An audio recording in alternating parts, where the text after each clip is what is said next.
હાલો, કેમ છે બધા? Good morning. સો આજે આપણે વાત કરશું ટ્રાન્સફોર્મરની એફિશિયન્સી વિશે. લોસ બોસ બધું આપણે જોઈ ગયા હતા, બરાબર? જે ટ્રાન્સફોર્મરના વર્કિંગમાં જ એકારે બધું લોસ ને બધું કમ્પ્લીટ કરી ગયા હતા. બટ હવે આપણે જે વાત કરશું ટ્રાન્સફોર્મરની એફિશિયન્સી વિશે, બરાબર? કે કઈ રીતે ટ્રાન્સફોર્મરની એફિશિયન્સી શું હોય છે. પેલા માય ડિયર ફ્રેન્ડ્સ, તમે જુઓ એફિશિયન્સી શું હોય છે. એફિશિયન્સી, ટ્રાન્સફોર્મરની એફિશિયન્સીની વાત કરીએ. ટ્રાન્સફોર્મરની એફિશિયન્સી, આના વિશે આપણે વાત કરીએ. ટ્રાન્સફોર્મરની એફિશિયન્સી વિશે. તો બેઝિકલી ટ્રાન્સફોર્મરની એફિશિયન્સી શું હોય છે? 1 મિનિટ માય ડિયર ફ્રેન્ડ્સ, તમને દેખાતું નથી, 1 મિનિટ. ટ્રાન્સફોર્મરની એફિશિયન્સી છે શું છે એ તો જો ફર્સ્ટ ઓફ ઓલ એફિશિયન્સીની વાત કરીએ તો એફિશિયન્સી જે છે તમારી, એફિશિયન્સી કેને કહેવામાં આવે છે? તો કે ભાઈ output power upon input power.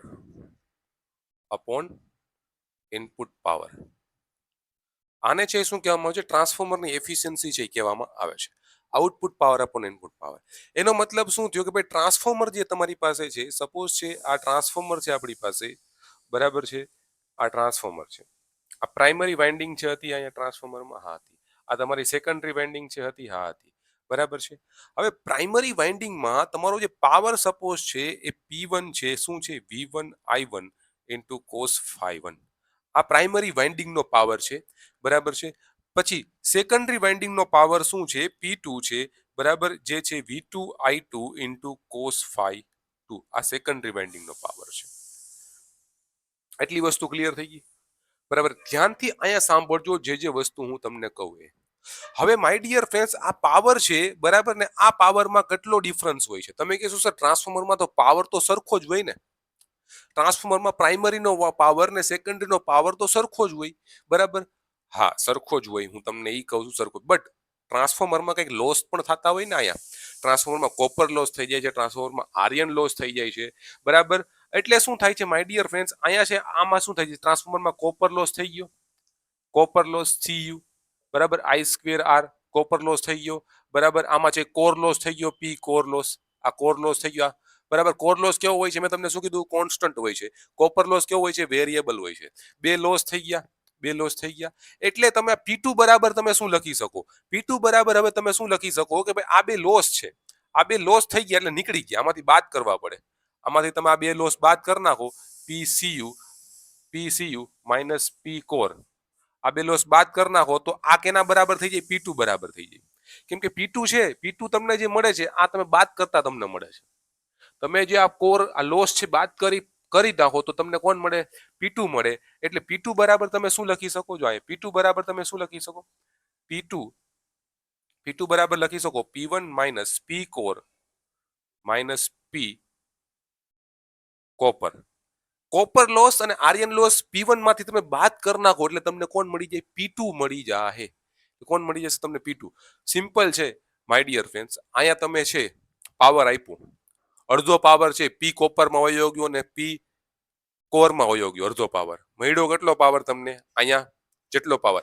હવે આ જે પાવર મળ્યો એમાં તમે આ એડ કરી દો તો તમને કોણ મળી જશે? અહીંયા આપેલો પાવર, બરાબર છે, રેડી? અને અહીંયા જે આપેલો પાવર હોય એમાંથી આ બાદ કરી દો તો તમને કોણ મળી જશે? આ પાવર, બરાબર છે. આ સિમ્પલ છે, બરાબર. એટલા માટે તમારો આઉટપુટ પાવર છે તમારો શું છે? આઉટપુટ પાવર તમારો શું છે? આઉટપુટ પાવર તમે કહેશો સર આઉટપુટ પાવર મારો છે V2 છે, એટલે કે આઉટપુટ પાવર તમારો V2I2 cos phi 2. આ તમારો આઉટપુટ પાવર છે. ઇનપુટ પાવર તમારો શું છે? ઇનપુટ પાવરમાં તમારે આ નહીં લેવાનું. ઇનપુટ પાવરમાં તમે શું લેશો કે ભાઈ આ તમારું છે ઇનપુટ પાવર બરાબર તમે લખી શકો ઇનપુટ પાવર બરાબર તમે શું લખી શકો કે ભાઈ output power plus copper loss plus iron loss. આ બધેનો સરવાળો કરી નાખો તો તમને કોણ મળી જાય? ઇનપુટ પાવર છે મળી જશે.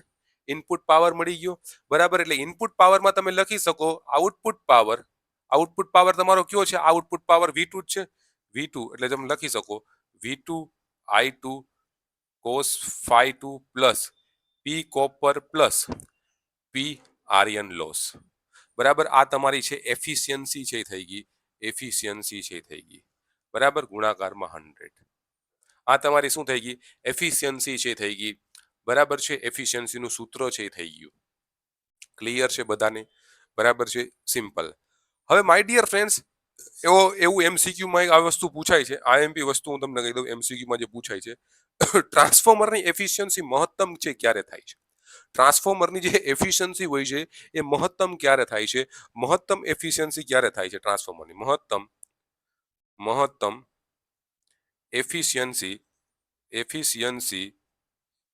ક્યારે થશે ટ્રાન્સફોર્મરની? મહત્તમ એફિશિયન્સી ક્યારે થશે ટ્રાન્સફોર્મરની? કોઈ પૂછે કે ભાઈ કોપર લોસ બરાબર આર્યન લોસ થશે, લખો કોપર લોસ બરાબર છે આર્યન લોસ થશે ત્યારે ટ્રાન્સફોર્મરની એફિશિયન્સી મેક્સિમમ થશે. કોપર લોસ બરાબર આર્યન લોસ થશે ત્યારે ટ્રાન્સફોર્મરની તમારી જે એફિશિયન્સી છે એ મેક્સિમમ થશે. બરાબર છે, ક્લિયર છે? આ મેં તમને એફિશિયન્સી છે એ સમજાવી દીધી. એફિશિયન્સી પર તમારો ઇનપુટ પાવર બરાબર શું છે, જે ઇનપુટમાં આપો એ ઇનપુટ પાવર તમે એટલે શું લખી શકો? આઉટપુટ પાવર પ્લસ લોસીસ, એમ લખી શકો. બરાબર. હવે માય ડિયર ફ્રેન્ડ્સ, એટલી વસ્તુ તમને ત્યાં સમજાય કે ભાઈ ટ્રાન્સફોર્મરની એફિશિયન્સી મહત્તમ ક્યારે થશે? કોપર લોસ અને આર્યન લોસ બે સરખા થશે ત્યારે ટ્રાન્સફોર્મરની એફિશિયન્સી મેક્સિમમ થાય. બરાબર છે, એટલી વસ્તુ ક્લિયર થઈ ગઈ. હવે હું તમને દાખલાથી સમજાવું, એક દાખલો લઈ લઉં અને દાખલાથી સમજાવું કે કઈ રીતના ટ્રાન્સફોર્મરની એફિશિયન્સી આપણે સમજીએ. હજી એક રીતેથી પણ એફિશિયન્સી સમજી શકીએ. ચાલો દાખલાની રીતે આપણે એફિશિયન્સી છે સમજીએ. બરાબર, એટલી વસ્તુ લખાઈ ગઈ હોય તો ચાલો લખી લ્યો જલ્દીથી.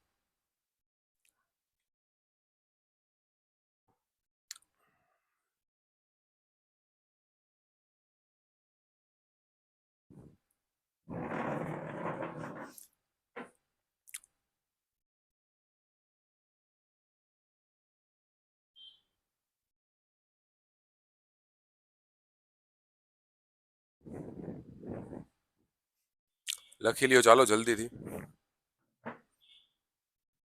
ચાલો જલ્દીથી લખો.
બરાબર છે my dear friends, sorry for mic off થઈ ગયું.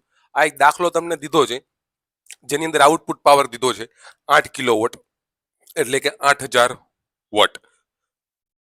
પાવર ફેક્ટર દીધો છે 0.8 લેગિંગ. આર્યન લોસ દીધો છે 200 vote. Full load copper loss દીધો છે 300 વોટ. અને ફૂલ લોડ એફિશિયન્સી આપણે શોધવાની છે, જેમાં તમને એફિશિયન્સી આપી છે output power upon input power. આપણે એફિશિયન્સીનું ઇક્વેશન આપણને ખબર છે. આઉટપુટ પાવર તમને દીધો છે. આઉટપુટ પાવર કેટલો દીધો છે તમને? તો કે લખો તમે આઉટપુટ પાવર જે તમને દીધો છે, આઉટપુટ પાવર કેટલો છે? તો કે ભાઈ 8000 વોટ છે આઉટપુટ પાવર. તમારે શોધવાનું છે ઇનપુટ પાવર. શું શોધવાનું છે? Input power. ઇનપુટ પાવર છે કેટલો હશે? તો કે આઉટપુટ પાવર આઉટપુટ પાવર તમને કેમ મળ્યું છે?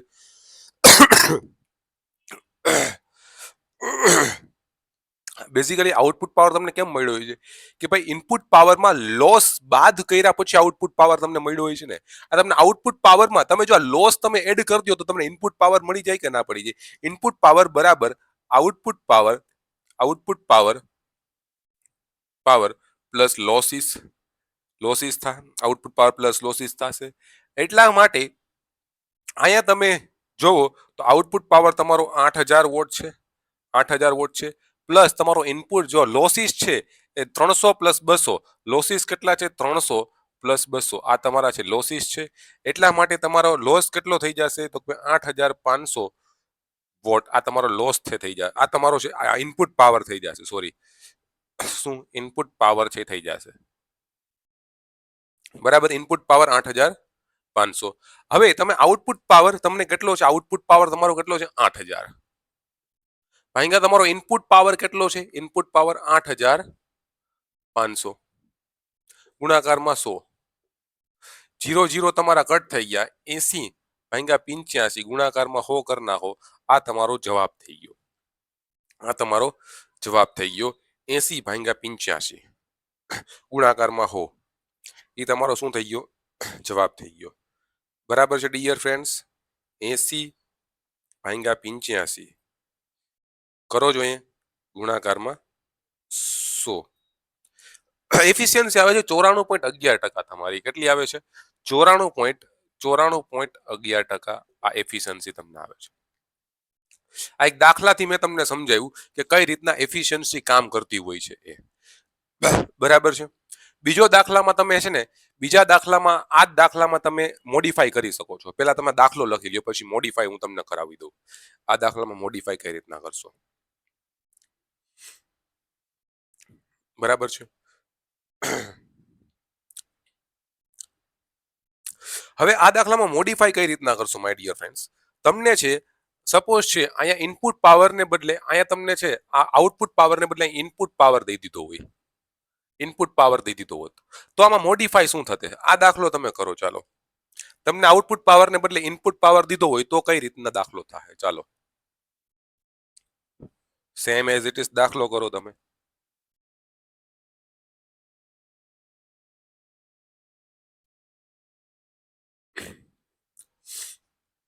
તો આ દાખલો આપણો કઈ રીતના થાત, ચાલો સ્ટેપ બાય સ્ટેપ કરો. તમે પહેલા કરો પછી હું કરું. સિમ્પલ છે, ઇનપુટ પાવર દીધો છે, તમારે જોઈએ છે આઉટપુટ પાવર.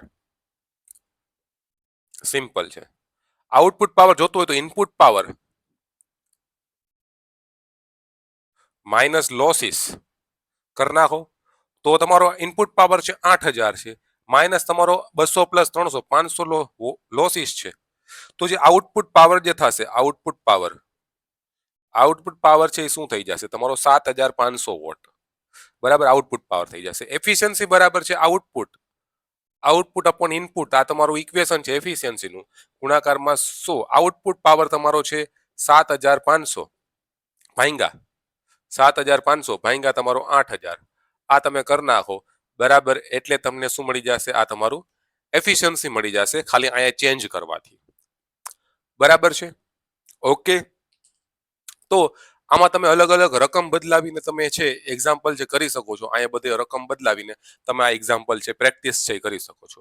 કાંઈ એટલું બધું ઇઝી જ છે, કાંઈ એટલું બધું સહેલું એટલું બધું અઘરું નથી આ એક્ઝામ્પલ, બરાબર. એફિશિયન્સીના એક્ઝામ્પલ આવી જ રીતના ઇઝી એક્ઝામ્પલો બધા છે. એક એક્ઝામ્પલ તમને હોમવર્કમાં હું દઈ દઉં. હોમવર્કમાં એક બે એક્ઝામ્પલ હું દઈ દઉં એ તમે કરો હોમવર્કની અંદર, બરાબર છે.